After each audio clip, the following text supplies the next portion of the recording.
Nakakailang stick po kayo sa isang araw ng chicken and kebab? 50 po, 40, ganyan. 40 to 50. 40, yes po. Sa chicken po, ma'am? Same din, sir. Same lang po. Sa kanin, ma'am, ilang kilong basmati rice na ubos nyo? Yung mga 5 to 6 kilos po. Authentic po ba to? Authentic, sir. Authentic. Paano nyo po masasabing authentic itong chicken kebab? Naggaling po kami sa Bahrain, medyo nagkaroon ng konting experience. Anong kakaiba po dito sa chicken kebab nyo? Original recipe, sir. So, Walang katulad dito sa... Wala po. 165 pesos, goods na to. Hello, ma'am. Ano binibenta nyo po dito? Chicken kebab, sir. Chicken kebab? Yes po. Magkano po yung ganyan, ma'am? Bali, per stick po, 115. Pag muay rice, 165. 165 pag may rice. Ano po yung rice nyo dito, ma'am? Basmati rice, sir. Basmati talaga. Okay. Bukod po dito, ma'am, ano pang ibang binibenta nyo? Chicken biryani, sir. Chicken biryani. Ito po yung chicken. Yes po.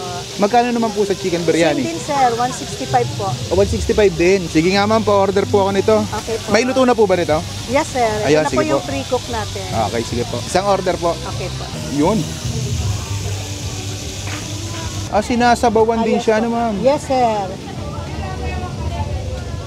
Ano po siya? Anong luto po yung gano'n? Chicken biryani, sir. Chicken ay yung pinaparang yung kulo niya. Yes po. Ay, yung may mga spices na, ano, ma'am? Yes, sir. Okay. Gaano katagal niluluto yung ganyan, ma'am? Wala pang 5 minutes po pag yung naka-pre-cook na siya. Yun, oh. Sarap. Naamoy ko kanina, ang bango eh. Ay, thank you. Yung kanin, ma'am, gaano po karami yung kanin na Bali, nilalagay? 1 cup, sir, per single order po. Okay. Nakakailang stick po kayo sa isang araw ng chicken and kebab? Sa kebab po, may 50. Per 50 po, 40, ganyan. 40 to 50? 40, yes po. Sa chicken po, ma'am? Same din, sir. Same lang po.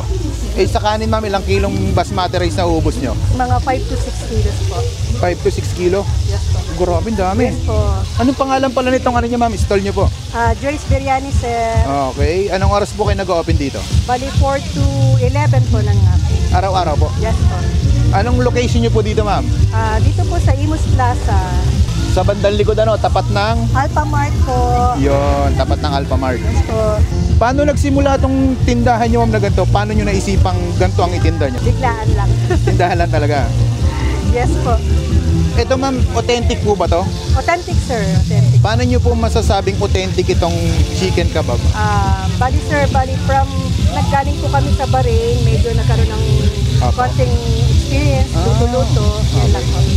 Ilang taon po kayo sa Bahrain? 3 years lang po. 3 years. Okay.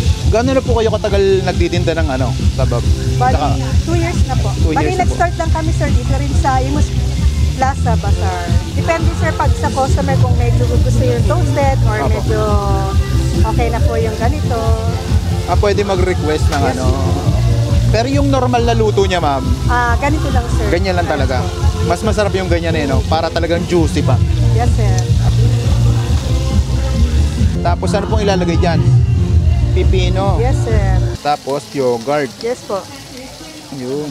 Magkano po? 165 pesos. 165, sir. May huling tanong ako sa iyo, ma'am. Apo. Anong kakaiba po dito sa chicken kebab niyo? Original recipe, sir. Original recipe. Yes po. Walang katulad dito sa... Wala po. Sige, ma'am. Tikman ko muna. Thank you po. Yes po.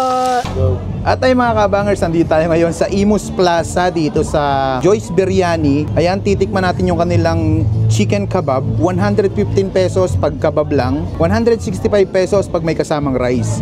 Meron din sila ditong chicken biryani, ganun din 115 pesos pag chicken lang, and pag may rice 165 pesos. Ang maganda dito sa kanila, hindi siya biryani yan lang Talagang long grain yan. Basmati rice talaga yung ginagamit nila dito. Kain tayo. Ang sarap ng lasa. Lasang authentic talaga. Sarap. Medyo medyo maanghang lang siya. 165 pesos, goods na to. Sarap.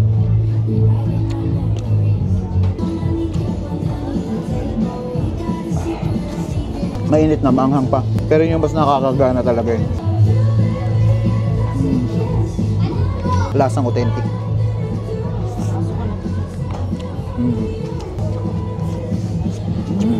May kasama na rin pala siyang pipino, ayun, mga sibuyas.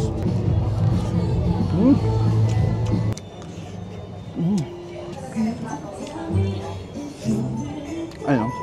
Ang ganda ng pagkaluto sa kanya, juicy. Pero pwede rin kayo mag-request nung nung tostado.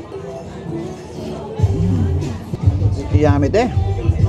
Ang sarap nung pinakang sabaw, sauce, kung ano tawag doon.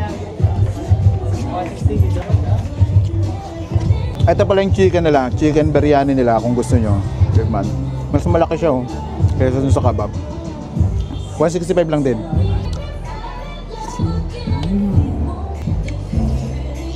Titikman ko lang sana Sarap talaga, video to. Kung napunta kayo dito sa Imus Plaza, try nyo to, Joyce Biryani. Napaka-sold dito mga lods. Panalo.